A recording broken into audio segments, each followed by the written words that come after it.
Trevor Lawrence is 34-0 in college and NFL when games are played on Saturday, 2-0 in the NFL.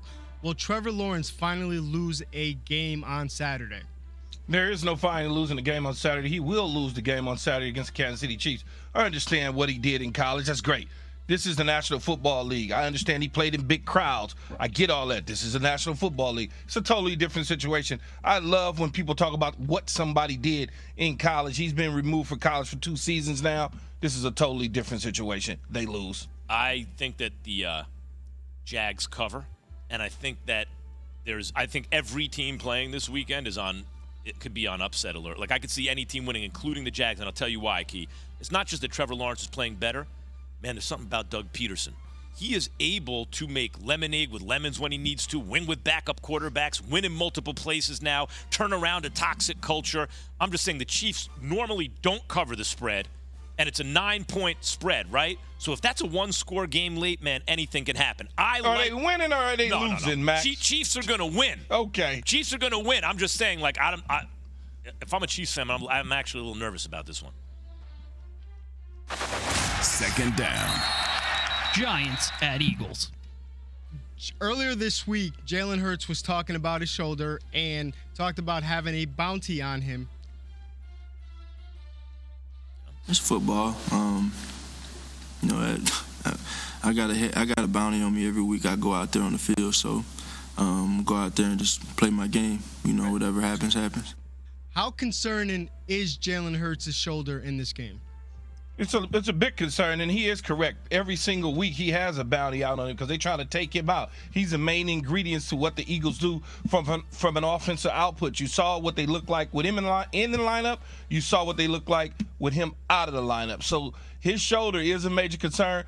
I would think that the Philadelphia Eagles would run the ball less on design runs to him, and when he does have to take off and run the football, be smart enough to get out of bounds and smart enough to slide down.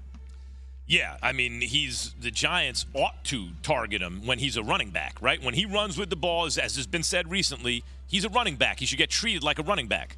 And by the way, I know the whole NFL rocks with Jalen Hurts. His teammates love the guy. The whole league loves him, right? But those Giants defenders, and they got good guys up front, better hit him hard when he tries to run the ball. Of course you want to knock him out of the game, and it's a huge concern for the Eagles. If I'm an Eagles fan, again, I feel this way about every matchup this weekend. If I'm an Eagles fan, all the pressure is on my team. They're supposed to win, but the quarterback's compromised. Third down. Bengals at Bills. All right, which QB has the most pressure on them, Burrow or Allen? Josh Allen. Josh Allen's the guy with all the pressure on him right now in this situation. We talked about this earlier and throughout the week.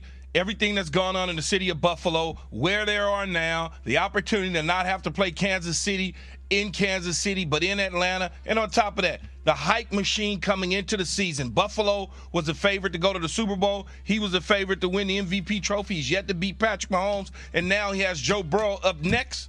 If he doesn't win this football game, there's a lot of people that are going to be questioning what type of big-time quarterback in big-time moments is he really come the offseason. Easily Josh Allen. No one has more pressure, including Dak Prescott or anyone, Mike McCarthy. No one has more pressure on him right now than Josh Allen in the NFL going into this round, really this whole season.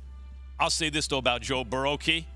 I just get the feeling, like, remember I said I always thought of you as a clutch player, but I did too. Some guys – you think like they it's not that they don't feel the pressure, it's that they like it. It brings out the best in them, right? Reggie Jackson felt to me like that. Not that he didn't feel it, it's that he liked it. But then there's some dudes who you feel like they don't even feel it. Joe Burrow, to me, there's never a pressure issue with him. He just looks exactly the same no matter what the situation. Fourth down. Cowboys at 49ers. Yesterday, Micah Parsons said on Being an Underdog, what's everybody saying? We hear it. No way the Cowboys are going to win. I think you should feed into it. You should love that stuff. When no one believes in you, that's the best feeling. I really like being the underdog. It's always a great story to tell. Do the Cowboys have a real shot on Sunday? They do have a real shot, legit shot. And I know that everybody thinks because of the offense, a style of play in San Francisco, they like to run the ball with Christian McCaffrey and Deebo Samuel, mixing things up. And the Dallas Cowboys have struggled at times to be able to stop the run. But if the Dallas Cowboys get up on them the same way they did the Tampa Bay Buccaneers, you now force Brock Purdy to show us something that we haven't seen coming from behind. Double-digit deficits. Can he do those sort of things? Because he's been riding pretty smooth lately. I mean, everything's been, he's in the car and it's not bumpy. The moment that there's some turbulence and he faced some sort of adversity, are we going to see a guy who was Mr. Irrelevant? Or are we going to see the same guy that we've seen over the last several weeks since becoming the starter? Yeah, of course Dallas got a shot. Dak Prescott just played a practically perfect game. Arms, legs, everything, leadership, everything you want. A quarterback checked every box under pressure. And then on top of that, they got the best player on the field in Micah Parsons. To me, he's the guy that made Dallas feel different this year. Like, a lot of weeks they get on the field, and a lot of weeks it's like, oh, they got the best guy on it. Yeah, they can win this game. Yes, I'm telling you, all these dogs are live in this postseason. We're looking at a graphic now on ESPN, too. Why did y'all show him that? Well, let's put it up, because if we show it, people on radio, listening on the radio want to know. And on the app, why Mike did y'all McCarthy show back versus that? the 49ers in the postseason. Lost 23-17 in the 2021 wild card game. 2013 wild card. He was with the Packers. Lost 23-20. These are one-score games, though, but not in 2012 divisional round. That was not a one-score game. He lost as the Packers head coach 45-31 to the 49ers. Of course, Key, I don't know what 2012 49ers against the Packers has to do with this game, right? Well, I mean, other than he keeps losing to San Francisco, that's the only thing it has something to do with. I think if you look, it doesn't. Different teams, different coaches, different players. That was so long ago. This is totally different. Now, they do have a legitimate shot. They've got to figure out how to stop the run. They've got to figure out now, putting the ball in Brock Purdy's hands, you're playing into our defensive philosophy up front to go get the quarterback. The edge rushers can pin their ears back. Bosa along with Armstead, and then Warner in the middle doing some things defensively. And then trying to force Dak Prescott into what he's been able to do. Not what he's been able to do lately, but before that when he was throwing all the interceptions, not what we saw against the Tampa Bay Buccaneers. You get after him, you reroute CeeDee Lamb and company at the receiver position, you put the hands on him, and you make the Cowboys play your game. And so it's going to be a really good game, but Dallas certainly has an opportunity to win this football game. There's no question about it, because I don't know what Brock Purdy is. And if they play their game and they do what they're supposed to do and shut down that running game and force Brock Purdy to have to throw, it'll be a different game, I believe.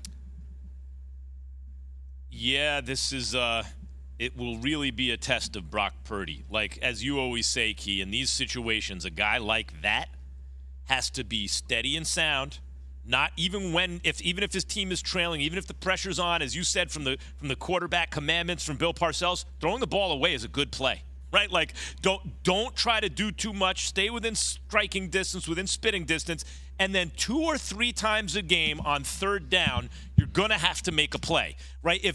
This will be that test for Brock Purdy. But Key, what if he be him? What if he be him? What if Brock Purdy is that dude? Well, if he's that dude, then that's a good thing. That means you go into the NFC Championship game. Yeah. Now you and one step closer to the Super Bowl. If he continues this miracle, magical Kurt Warner ride, Nick Foles ride, guys that have stepped in situations and taken their teams to the Super Bowls and have won. That's what he's, and now the tough decisions can be made, right? You Kurt Warner lived to see another day as a Rams starter and got paid money to do it and all of those things, where Trent Green was no longer the starting quarterback. But then you could also face the Nick Foles situation where Nick Foles wins the Super Bowl, but Carson Wentz gets his job back. So Brock Purdy has a chance to make this very difficult for John Lynch moving forward. An offensive coordinator lost his job yesterday. But how much blame did he really